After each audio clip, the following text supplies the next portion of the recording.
Parole d'étudiant proposée par l'Association nationale des industries alimentaires. Bonjour, comme beaucoup de gens quand je fais les courses, je regarde l'origine des produits et j'essaye d'acheter local quand je peux.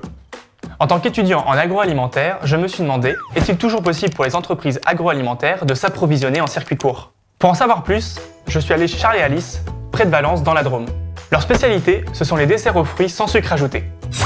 Ils ne contiennent que le sucre naturellement présent dans les fruits. Je suis allé les voir car ils sont engagés dans un programme de valorisation des circuits courts agro-industriels avec l'ARIA Auvergne-Rhône-Alpes. Les circuits courts agro-industriels, c'est l'engagement de s'approvisionner auprès de producteurs proches des sites de fabrication pour rendre accessible au plus grand nombre des produits de qualité. Alors Charles & Alice produit ses desserts en France. Mais leurs fruits, d'où viennent-ils? Ils ont choisi de s'approvisionner au plus près dès que possible. Les pommes des recettes Charles & Alice sont 100% françaises et les vergers sont situés en moyenne à 160 km du site de production. D'autres fruits utilisés dans les recettes sont d'origine française, comme les poires, les abricots ou les pruneaux. J'ai appris que les pommes proviennent en majorité des écarts de tri. Charles & Alice achètent les fruits qui ne sont pas acceptés pour la vente au détail, soit parce qu'ils n'ont pas la bonne taille, la bonne couleur, ou parce qu'ils présentent un défaut visuel. Comme ils vont être transformés, leur apparence importe peu. Seul le goût compte, et les arboriculteurs peuvent ainsi valoriser l'ensemble de leur récolte. Mais ce que j'ai appris, c'est qu'il n'est pas si simple de s'approvisionner localement. Il y a 3 grandes contraintes.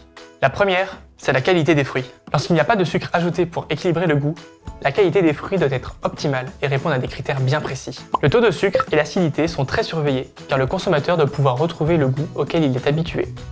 La deuxième, c'est la disponibilité des fruits. Charles & Alice achètent de gros volumes et donc il faut qu'il y ait assez de fruits français disponibles et c'est pas toujours le cas.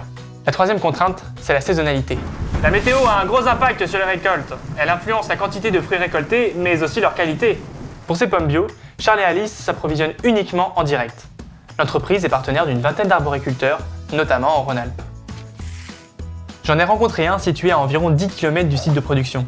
Il signe avec eux des contrats pluriannuels qui fixent le prix d'achat et les volumes pour plusieurs années. Cela lui assure une part de revenus réguliers pour sa production. Cette proximité permet aussi de créer une relation de confiance et d'entraide. S'approvisionner localement, c'est donc la meilleure solution pour Charles & Alice, pour les arboriculteurs et pour nous tous. Cela réduit l'impact environnemental des produits et fait vivre les territoires locaux. Mais c'est pas toujours facile. Et la qualité des produits doit passer avant tout. C'est vrai que c'est bon.